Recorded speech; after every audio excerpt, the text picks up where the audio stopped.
ফের দাম কমলো বাণিজ্যিক গ্যাস সিলিন্ডারের। কলকাতাতে প্রতিটি বাণিজ্যিক গ্যাস সিলিন্ডারের দাম কমলো 209 টাকা। দিল্লিতে সিলিন্ডারের দাম কমলো 202 টাকা।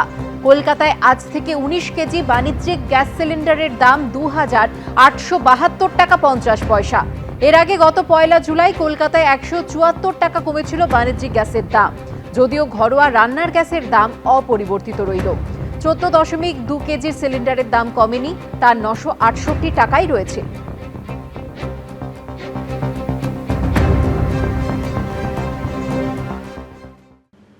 ইনস্টাগ্রাম, মেসেঞ্জার, হোয়াটসঅ্যাপ সহ একাধিক অ্যাপের মাধ্যমে পাকিস্তানে যোগাযোগ। দায়িত্ব ছিল জঙ্গি মডিউলের রিক্রুটমেন্টের। গুরুত্বপূর্ণ রাজনৈতিক ব্যক্তিদের গতিবিধি থেকে তাঁদের সম্পর্কে তথ্য সংগ্রহ, বিভিন্ন জায়গায় রেকি করা, এরকমই দায়িত্ব ছিল ধৃত জঙ্গির ওপরে। কোথায় সেই তথ্য পাঠানো হয়েছে সেই প্রশ্নের উত্তর খুঁজছে তদন্তকারীরা। কেতা দুরস্ত চেহারা, শরীর ফিট রাখতে নিয়মিত জিম, পরনে থাকতো টি শার্ট, ট্রাউজার্স, পায়ে দামি জুতো, হাতে দামি ঘড়ি। এক ঝলক দেখে বোঝার জো নেই এই ব্যক্তি জঙ্গি। কখনো পরিচয় দিত আইটি কর্মী হিসেবে, কখনো অধ্যাপক হিসেবে, কিন্তু এসটিএফ গ্রেপ্তার করার পর জানা গেল এই শামীম মণ্ডল আসলে কুখ্যাত জঙ্গি। তারপর থেকে ধৃত জঙ্গির সম্পর্কে উঠে আসছে একের পর এক চাঞ্চল্যকর তথ্য। এসটিএফ সূত্রে খবর, ইনস্টাগ্রাম, মেসেঞ্জার, হোয়াটসঅ্যাপ, এক্স হ্যান্ডেলের পাশাপাশি একাধিক সিক্রেট অ্যাপে পাকিস্তানে যোগাযোগ করত এই জঙ্গি। যোগ ছিল পাকিস্তানের গুপ্তচর সংস্থা আইএসআই এর সঙ্গে। পাকিস্তানি জঙ্গি শাহজাদ ভাটের ঘনিষ্ঠ ধৃত এই হামিম মণ্ডল। হতে পারে কাঠমান্ডু ভায়া কাঠমান্ডু, হতে পারে ভায়া বাংলাদেশ, হতে পারে via Dubai and all those things. ও কিন্তু এখান থেকে করবে না। সোশ্যাল মিডিয়াতে কিভাবে ব্যবহার করে বা কমিউনিকেট কিভাবে করে, প্রত্যেকের কোড আছে, তোমার রয়েছে, সেইভাবে তারা করে। আর সেকেন্ডলি যেটা, এই যে বর্ধমানের এখানে তো কমিউনিকেট করার দরকার নেই যদি তার বাড়ির পাশের লোকেরাও হয়ে থাকে। এখানে আমাদের দেখতে হবে যে খালি আজকে মণ্ডল এসছে বলে আমরা খুব করছি তা নয়। আমরা মণ্ডল সঙ্গে আর কারা আছে সেইটার পেছনে আমরা লেগে থাকা দরকার। এসটিএফ সূত্রে খবর, জঙ্গি মডিউলের রিক্রুট করা এ রাজ্যের গুরুত্বপূর্ণ রাজনৈতিক ব্যক্তিত্বদের গতিবিধি ও তাদের সম্পর্কে তথ্য সংগ্রহ, একাধিক এলাকায় রেকি করার মতো কাজ করত এই হামিম। টেলিগ্রাম, হোয়াটসঅ্যাপ গ্রুপের ব্যবহার করে এরা নানান রকম ভাবে রেকি করাচ্ছে এবং ছোট ছোট টার্গেট করাচ্ছে এবং বড় টার্গেটের দিকে ট্রেনিং করিয়ে নিয়ে যাচ্ছে। সমস্তটা ঘটছে ইন্টারনেটের মাধ্যমে। এবং এটা এই টেররিস্টরা ভারতবর্ষের পপুলেশনকে ব্যবহার করছে, ভারতবর্ষের বেকার মানুষকে, ভারতবর্ষের ইউথকে, ভারতবর্ষের শিশুদের যারা সোশ্যাল মিডিয়াতে থাকে তাদের ব্যবহার করছে। থেকে 10টা রাজ্যে এখন অব্দি এদের পদচিহ্ন দেখা যাচ্ছে। মুখ্যমন্ত্রী জানিয়েছেন রাজ্যের স্বরাষ্ট্র প্রতিমন্ত্রীও জঙ্গির টার্গেটে ছিল। আওয়ার উমেশ রাই অলসো এই স্ক্যানারের মধ্যে ছিল। আমার কাছেও কয়েকটি থ্রেট এসছে। আমাকে পাকিস্তানি একটা এজেন্সি থেকে অনেকবার আমাকে থ্রেট করেছে, আমার ছেলেকে কিডন্যাপ করার থ্রেট করেছিল। আগে হাওড়ার পিলখানায় পরিবার নিয়ে থাকতো হামিম মণ্ডল। আমরা রেনেসা টাউনশিপের মধ্যে রয়েছি এবং রোহিণী বলে যে বিল্ডিং, আমি প্রবীরকে একবার বলবো দেখানোর জন্য। আমার ঠিক উল্টো দিকে এই রোহিণী বিল্ডিং, এই বিল্ডিং এর 3 তলায় এই হামিম মণ্ডল সে থাকতো। মাস 2-2.5 এখানে তার পরিবারের সদস্যদের সঙ্গে সে এখানে এসেছে। এর আগে পিলখানা হাওড়ায় সে থাকতো, সেখানে উচ্ছেদের পর গোটা পরিবার এখানে থাকতে শুরু করে। এই যে হামিম মণ্ডল, এ কিন্তু একা নয়, একটা মডিউল। মে, জুন, জুলাই এই 3 মাস কিন্তু he was very active in Burdwan areas. ওরা একটা ওয়ে আউট করছে যে কীভাবে একটা রিটালিয়েট কীভাবে করা যায়। ধৃত হামিম মণ্ডলের আদি বাড়ি পূর্ব বর্ধমানের মন্তেশ্বরে, সেখানকার ভোটারও সে। ও যদি ওরকমই হয়, যদি সেরকম যুক্তি প্রমাণ পেয়েই থাকে সরকার, গুলি করে মেরে দেন, আমরা কেউ দেখতে যাবো না। ওই পিলখানা বেল থেকেই ছেলেটা খারাপ হয়ে গেছে। আমরা বারবার বলি যে এখানে উঠে চলে আসতে। ধৃত হামিম মণ্ডল সম্পর্কে যেসব তথ্য এখনো পর্যন্ত উঠে আসছে তা পুলিশ ও গোয়েন্দাদের কপালে চিন্তার ভাঁজ ফেলতে যথেষ্ট। ধৃত জঙ্গির রেডারে আর কে কে ছিলেন, কাদের ব্যাপারে তথ্য সংগ্রহ করছিল ধৃত জঙ্গি হামিম মণ্ডল, কোন কোন জায়গায় সে রেকি করেছে, সেসব তথ্য কাদের পাঠানো হয়েছে, বড় কোনো নাশকতার ছক কষা চলছিল। ধৃত জঙ্গি হামিম মণ্ডলকে জেরা করে এখন সেই তথ্যই পেতে চাইছেন তদন্তকারীরা। ময়ূক ঠাকুর চক্রবর্তী, ঐশী মুখোপাধ্যায় ও ঝিলম করঞ্জায়ের রিপোর্ট, এবিপি আনন্দ। বর্ধমান শহর লাগোয়া রেনেসা টাউনশিপ থেকে এসটিএফ এর জালে ধরা পড়েছে কুখ্যাত জঙ্গি হামিম মণ্ডল। আর তা জানার পরে রীতিমতো ভয়ে কাঁটা টাউনশিপের বাসিন্দাদের একাংশ। কেউ আবার খবর শোনা মাত্রই আকাশ থেকে পড়েছেন, কারো মুখে আবার শোনা গেছে নিরাপত্তাহীনতার কথা। রীতিমতো আতঙ্কে ভুগছি। পাকিস্তানের জঙ্গি সংগঠন আইএসআই, সাজ্জাদ গ্রুপ, যারা পুলওয়ামা অ্যাটাকের সঙ্গে যুক্ত, আপনাদের এই কমপ্লেক্সে এসে থাকছে, কি বলবেন বিষয়টা কতটা ভয়ের? ভীষণ ভয়ের। কেউ ভয়ে কাটা, কেউ বিশ্বাসই করতে পারছেন না, ভাবতেই পারছেন না তাদের আবাসনেই এতদিন ঘাঁটি গেড়েছিল এক জঙ্গি। এই হলো বর্ধমান শহরে ঢোকার মুখে অভিজাত রেনেসা টাউনশিপ। এখানেই 9 নম্বর রোহিণী ব্লকে 3 তলার RH9/2B নম্বর ফ্ল্যাটে ভাড়া থাকত কুখ্যাত জঙ্গি হামিম মণ্ডল। বর্ধমানের অভিজাত রেনেসা টাউনশিপের ভেতর থেকে 24 বছর বয়সী যুবক হামিম মণ্ডলকে গ্রেফতার করল বেঙ্গল এসটিএফ। তার বিরুদ্ধে অভিযোগ যে পাকিস্তানের যে জঙ্গি সংগঠন আইএসআই এবং আরো যে জঙ্গি সংগঠনগুলো রয়েছে সেগুলোর সঙ্গে তথ্য আদান প্রদান করত এই যুবক। এই মুহূর্তে আমরা রেনেসা টাউনশিপের মধ্যে রয়েছি। আমার সামনে যে টাওয়ার, যে বিল্ডিং আমরা দেখাচ্ছি, 9 নম্বর বিল্ডিং, এই বিল্ডিং এর মধ্যেই থাকতেন হামিম মণ্ডল। বাবা মাকে নিয়ে থাকতেন। মাস 3 আগে ফ্যামিলি মেম্বারসদের নিয়ে বর্ধমানের এই অভিজাত এরিয়াতে তারা থাকতে শুরু করেন। ফ্ল্যাট নাম্বার RH9/2B, যে ফ্ল্যাটের সামনে আমরা দাঁড়িয়ে রয়েছি, 3 মাস আগে এই ফ্ল্যাট ভাড়া নিয়ে হামিম মণ্ডল এবং তার পরিবারের সদস্যরা এখানে থাকতো। এই ছেলেটি বাড়ি থেকে বেরোতো, কখনো কখনো বেরোতে দেখেছি। মুভমেন্ট দেখে আপনার অ্যাকচুয়ালি কিছু বোঝা যায় না, তেমন অত ফেস দেখেও বোঝা যায়নি, সিম্পলি লাগতো। ভিতরে ভিতরে কি করছিল আমরা তো জানি না। বিল্ডিং এর সামনে 1-2 বাইক নিয়ে যেতে দেখেছি কোথাও বাইরের দিকে, কখনো মাকে নিয়ে বসিয়ে গেছে, নিজে গেছে, তো আমরা তো শকড। ধৃত জঙ্গি হামিম মণ্ডলকে ভাড়া বাড়ি পেতে সাহায্য করেছিলেন স্থানীয় এক ব্যক্তি। ভাড়াটা আমি দেখে দিয়েছিলাম, মাস 3 হবে, উনি বলে আমার দাদা শিফট করবে। আবাসন মানেই সুরক্ষিত, এই ভেবেই সকলে সেখানে থাকতে আসে। কিন্তু সেখানেই কিনা ছিল এক জঙ্গি, ভেবেই ভয়ে শিউরে উঠছেন আবাসিকরা। খাগড়াগড়ের ইনসিডেন্ট, সেখানেও দেখেছিলাম সেই ভাড়া, এখানেও জঙ্গি যোগ। তো স্থায়ী বাসিন্দারা এটা করতে পারে না, এটা ভাড়া ছাড়া হতে পারে না। রীতিমতো আতঙ্কে ভুগছি। এই ঘটনার পর ঘর ভাড়া দেওয়ার নিয়ম কানুন নিয়ে সরব হয়েছেন আবাসিকরা। এই রেন্ট নিয়ে কিন্তু আমাদের সমস্যা বরাবরই। বিভিন্ন ভাড়া আছে, এবার কি ধরনের মানুষকে ভাড়া রাখে, আমরাও আমাদের ওখানেও ভাড়া থাকে, কিন্তু আমরা বারবারই কর্তৃপক্ষকে বলি আমরা যে ডকুমেন্টস ছাড়া ভাড়া দেওয়া যাবে না। স্থানীয় বাসিন্দাদের একাংশের দাবি, চুরি, শুটআউটের মতো ঘটনা ঘটায় রেনেসা টাউনশিপে ঢোকার মুখে একটি পুলিশ ক্যাম্প করা হয়েছিল। সেই ক্যাম্পের অবস্থা এখন বেহাল। কয়েক বছর আগে এই রেনেসা উপনগরীতে ঘটা করে তৈরি করা হয়েছিল পুলিশ ক্যাম্প, কিন্তু স্থানীয় মানুষজন যেটা বলছেন যে এই পুলিশ ক্যাম্প আজকে জঙ্গলে ভর্তি।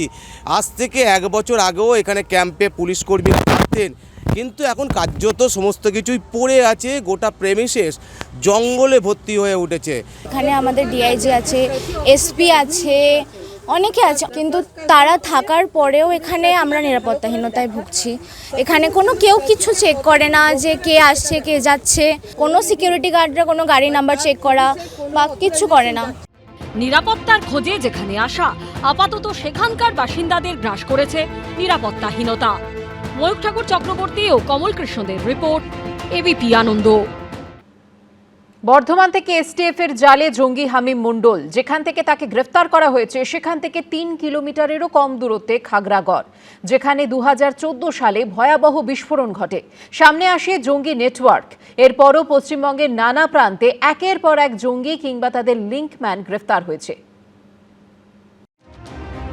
বর্ধমান শহর লাগোয়া রেনেসা টাউনশিপের একটি ফ্ল্যাট থেকে জঙ্গি হামিম মণ্ডলকে গ্রেফতার করেছে রাজ্য পুলিশের এসটিএফ।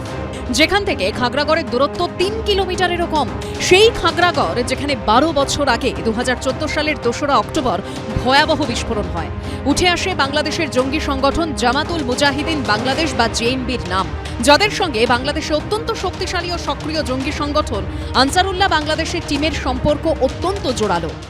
আর এখানেই বর্ধমানের নাগরিকরা প্রশ্ন করছে, তাহলে কি আস্তে আস্তে এই বর্ধমান জঙ্গিদের আশ্রয়স্থলে পরিণত হচ্ছে? এটা আতঙ্কের ব্যাপার। এর আগেও খাগড়াগড় কাণ্ড শুনেছি যে জঙ্গি, বর্ধমান থেকে শুনেছি জঙ্গি ধরছে। এটা একটা কেমন আতঙ্ক লাগছে যে বর্ধমান কি তাহলে জঙ্গিদের আশ্রয়স্থল হয়ে যাচ্ছে?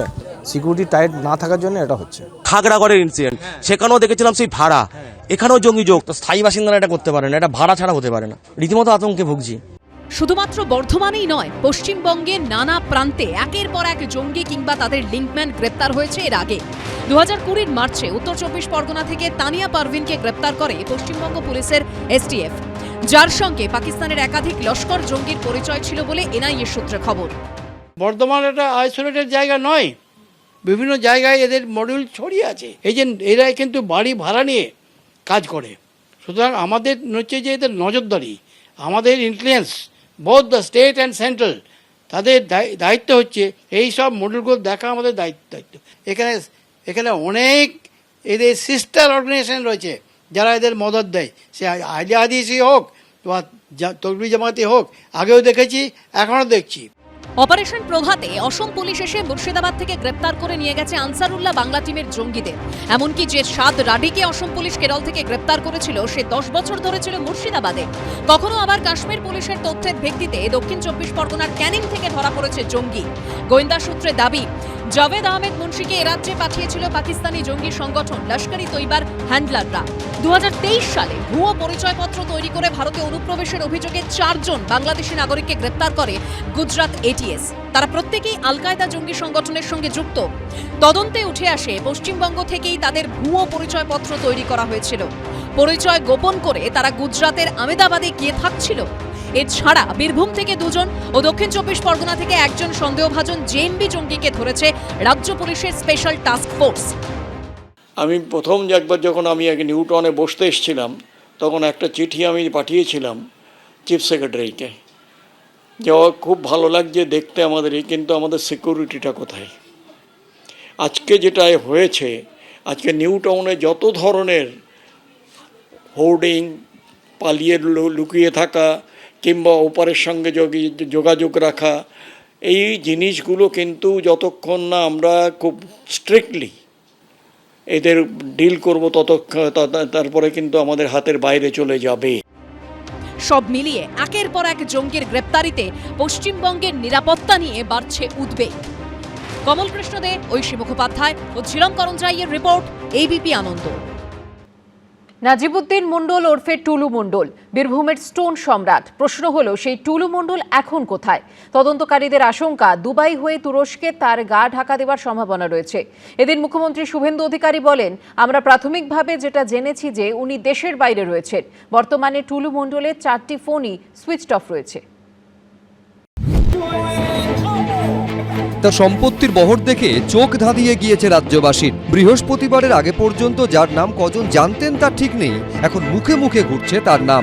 বীরভূমের স্টোন সম্রাট নাজিবুদ্দিন মণ্ডল ওরফে টুলু মণ্ডল। আত্মীয় মিনার মণ্ডল গ্রেফতার হয়েছেন, কিন্তু প্রশ্ন হলো টুলু মণ্ডল কোথায়? তদন্তকারীদের আশঙ্কা, দুবাই হয়ে তুরস্কে তার গা ঢাকা দেওয়ার সম্ভাবনা রয়েছে। নাজিবুদ্দিন মণ্ডল ওনার টাকাই ওখানে ছিল, তাতে আমরা পুলিশকে ইনস্ট্রাকশন দিয়েছিলাম যে ওনাকে খুঁজে বের করতে হবে। সূত্রের খবর, গত সপ্তাহে পরিবারকে নিয়ে দুবাই যান নাজিবুদ্দিন মণ্ডল ওরফে টুলু মণ্ডল। সঙ্গে ছিলেন বেআই ও ব্যবসায়ী বারিক বিশ্বাসের পরিবারও। গোয়েন্দাদের অনুমান, সেখান থেকে তুরস্ক হয়ে লন্ডনে যেতে পারেন টুলু মণ্ডল। বর্তমানে তার 4টি ফোনই সুইচড অফ। সূত্রের খবর, 2021 বিধানসভা ভোটের ফল ঘোষণার দিন নেপালে চলে গিয়েছিলেন টুলু মণ্ডল। ক্ষমতার হাত বদল হলে সেখান থেকে লন্ডনে চলে যাওয়ার পরিকল্পনা ছিল তার। এবার নাকি বিধানসভা ভোটের ফল ঘোষণার দিন কলকাতাতেই ছিলেন টুলু মণ্ডল।